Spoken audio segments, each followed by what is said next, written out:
السلام عليكم ورحمة الله وبركاته. أهلا بكم متابعي قناة أكل شهية مع أمل صيام. النهاردة بإذن الله هنعمل مع بعض الفشة بقى والطحال والحلويات والحاجات دي.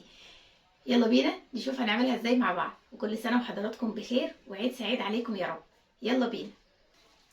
شايفين احنا جبنا بقى الفشة ما شاء الله طازة بالشكل ده، بالزور بتاعها، بالحاجات بتاعتها. مش بس كده كمان، لا ده احنا جبنا كمان الطحال. هوريكم بقى دي الفشه بقى بالزور بتاعها، نشوف هنتعامل مع العظمه دي ازاي. بحبها جدا، نشوف هنتعامل معاها ازاي. وهوريكم الطحال كمان بالمره علشان نشوف هنعمل ايه النهارده مع بعض. يبقى دي الفشه بكل الحاجات بتاعتها، وده كمان الطحال بيجي قطعه واحده كده بالشكل ده. يفضل ان احنا ما نقطعش فيه اي حاجه ولا نحط فيه السكينه عشان ما يسردش دم ويفضل معانا حلو. بنقشره بس بعد ما نسلقه. فيلا بينا بقى نشوف الخطوات اللي هنعملها ازاي مع بعض. يلا بينا. اول حاجه هعملها ان انا هبدا اقطع الفشه، لان لو هي كبيره كده هتبقى صعب عليا ان انا اغسلها او ان انا اقلبها، هتبقى صعبه عليا كبيره. فعشان كده هقطعها قطع اكبر من حجم كفه الايد كده بشويه. كل واحد يقطعها الحجم اللي هو عايزه. انا هقطعها بالشكل ده علشان تسهل عليا ان انا اقدر اتعامل معاها، اغسلها، اسلقها، اقلبها. بالنسبه للزور هعمل فتحه صغيره كده بالمقص وبالسكينه، همشي بقى بيه كده للاخر، وهفصل الزور عن الكلكيه اللي في نهايه الزور دي، وهغسلها برده وهظبطها. كل حاجه ماما هي ربنا يديها الصحه ست الكل غسلتها معانا بالدقيق والليمون والميه، ونقعناها شويه وبدانا ان احنا نطلعها ونشطفها كويس جدا. وبعدين جهزنا ميه بقى، حطينا فيها ورق لوري وعصرنا فيها ليمون، وحطينا كمان قشر الليمون في الميه دي. اول بس ما يبدا يغلي كده هنبدا ننزل بالفشه بتاعتنا. ايه سبب ان انا بهديها غلوه واحده بس؟ يعني يا دوب هتاخد غلوه واحده. طب ايه السبب؟ علشان تنزل الرغاوي والدم واي حاجه مش عجباني فيها، تنزلها، والزفاره والحاجات دي كلها. يبقى انا هديها غلوه واحده بس علشان خاطر ان انا اتخلص من الزفاره ومن الدم ومن اي حاجه والرغاوي واي حاجه مش عجباني فيها.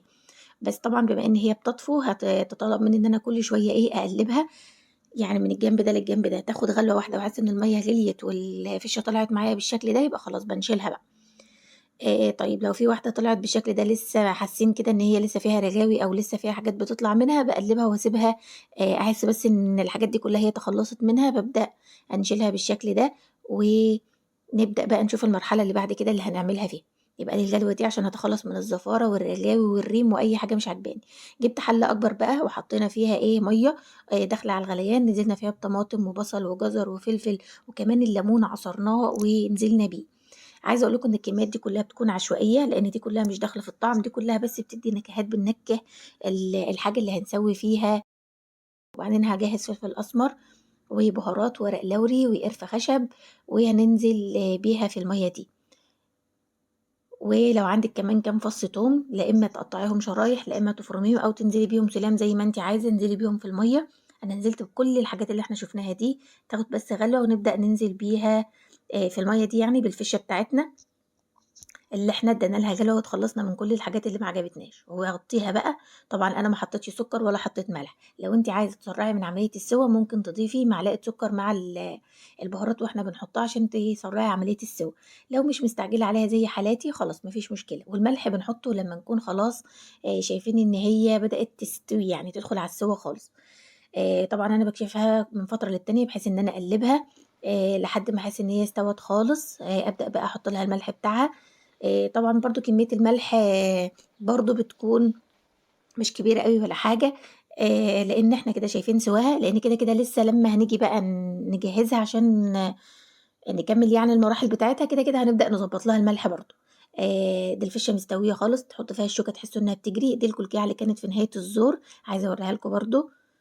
شايفين استوت خالص، الشوكة بتدخل فيها تحسوا ان هي داخلة بتجري. خلاص كده استوت معايا، هبدأ انشل الفشة بتاعتي من المية اللي انا سويتها فيها، اللي احنا حطينا فيها كل الحاجات اللي تخليها جميلة وريحتها تبقى حلوة جدا.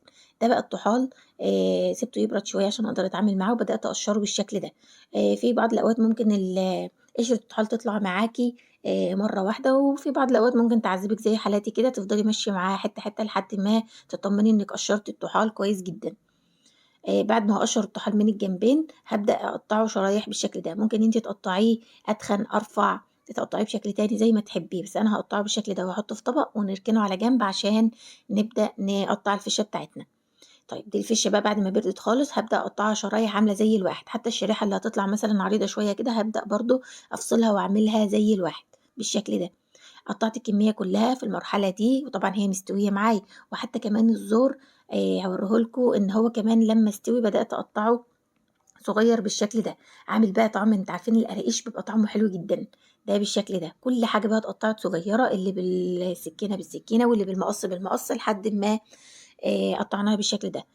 تقدري بقى تكيسيها وتحطيها في اكياس الكميات اللي تناسبك وتحطها في الفريزر، ولما تطلعيها من الفريزر تبدأي بقى تجهزي لها بصل شرايح، فلفل شرايح او فلفل الوان، توم وطماطم، والبهارات بتاعتك، وتبدأي تسويها. يبقى اتفقنا احنا ممكن نخزنها بعد ما قطعناها بقى وسويناها وقطعناها، نحطها في الفريزر ونطلعها نتعامل معاها نفس المعاملة اللي هنعملها دلوقتي. او لو عندك عزومة زي حالتي ومضطرة تعمليها كلها، خلاص ننزل بقى بالمادة الدهنية، شوية زيت وشوية سمنة، ونبدأ نبدأ ايه بقى نشوح الفشة بتاعتنا.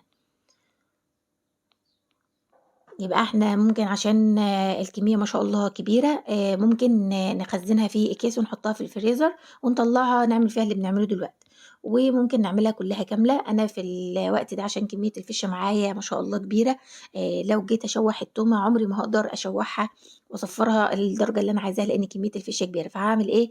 بتجيبي بقى قلاية او صينية اي حاجة تحطي فيها حتة مادة دهنية كده، وتبدأي تنزلي بيه التومة، تصفريها وتنزلي بيها على الفشة بتاعتك وتقلبي. ونفس الحكاية دي هعملها برضو في البصلة، لان ما شاء الله كمية الفشة معايا كبيرة جدا، فمهما احط البصلة مش هتتشوح معايا وتديني الدرجة اللي انا عايزاها.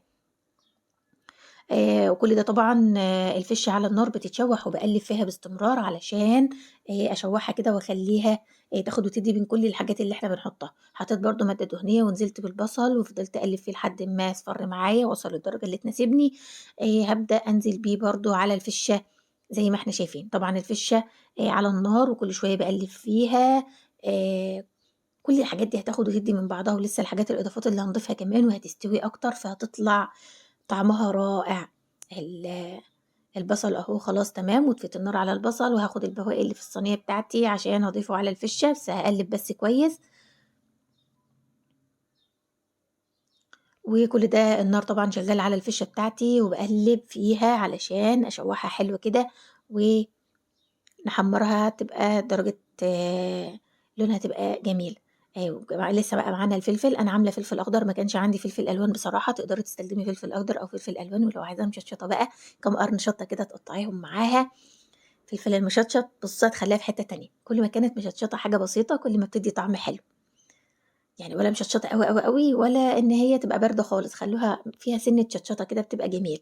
قلبت الفلفل بتاعي وبعدين نزلت بالطماطم واقلب اقلب اقلب كده لحد ما امزج الجمال ده كله مع بعضه. وهجهز البهارات بتاعتي علشان احط لها كل البهارات اللي هتخلي بقى طعمها حلو، اللي هي البابريكا، ولو عايزه تحطي شويه شطه، فلفل اسمر، الملح بقى نظبطه في المرحله دي. لو عندك اي بهارات بتحبيها ضيفيها، ونقلب العظمه دي كلها مع بعضها. في المرحلة دي بقى بعد ما تسيبيها شوية ممكن تدوقيها عشان تظبطي الملح. لو الملح بتاعها محتاجة ملح بتضيفي لها، مش محتاجة خلاص وتظبطي الملح بتاعك. شايفين ريحتها حلوة جدا جدا جدا. هنغطيها بقى ومن فترة للتانية بنقلبها عشان كل الحاجات اللي حطيناها تاخد وتدي مع بعضها. طب هنعمل ايه في الطحال اللي كنا راكنينه على جنب؟ نفس الصينيه رحت فيها بماده دهنيه، وهنزل بالطحال بتاعي اللي انا قطعته بالشكل ده، وهبدا اشوحه من الطرفين. خلي بالكم احنا لسه ما حطينالوش اي بهارات. طيب هنتبله بايه؟ هتجهزي بقى شويه ملح وشويه فلفل اسمر وشويه كمون، ولو عندك شويه كزبره صغيرين، كل الحاجات دي مطحونه، ونبدا ننزل بيها على الطحال. انا بس هقلبه من الجنبين، وبعد كده هبدا ادي رشه من كل حاجه، رشه ملح، رشه فلفل اسمر، رشه كمون، وأدّي له تقليبة برضه، وأبدأ أنزل على الجهة التانية برضه بنفس الكلام، شوية ملح، شوية فلفل أسمر، شوية كمون، وباتبّله كده وأخلّيه تمام. طيب بعد ما هو يتحمّر كده هاعمل فيه إيه؟ هابدأ أنزل بيه على باقطّع بقى خضرة إيه، اللي هي الكُرّات أو المصري. الكُرّات أو المصري ده بنستخدمه في الطعمية، طعمه بيدّي على البصل سيكة، بس بصراحة بيدّي طعم حلو جدًا، جدًا. جِبت الكُرّات أو المصري بنسميه عندنا في مصر أوقات كُرّات وأوقات مصري، قطّعته صغيّر ونزلت فوقه بالطحال اللي طلع معايا بالشكل ده، والفِشّة نحطها في النُص. طيب بنقدّمه بالشكل ده. أهي الطحال أهو، حطيت شرايح طماطم والطحال وحطيت الفشة في النُص ومجهّزة سلطة طحينة وعندنا عيش بلدي وترشي، وكان عندنا كبدة كمان بس نسيت خالص إن أنا أصوّرها. وكبدة، بس إن شاء الله بإذن الله هاسيب لكم طريقة الكفتة بتاعتنا المميزة جدًا، جدًا، جدًا، وطريقة الكبدة. بُصّوا هتخلّي لكم الأكل في حتّة تانية خالص.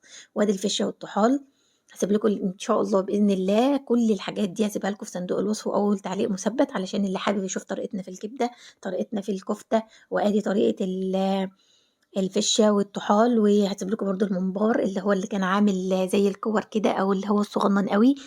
هاسيب لكم الكرشة، هاسيب لكم كل الحاجات دي بإذن الله عشان اللي حابب يعملها. ودي كانت حلقتنا النهارده، باتمنى تكون عجبتكم وأقول لكم في رعاية الله، وأشوفكم في حلقة جديدة، وعيد سعيد عليكم يا رب، والسلام عليكم ورحمة الله وبركاته.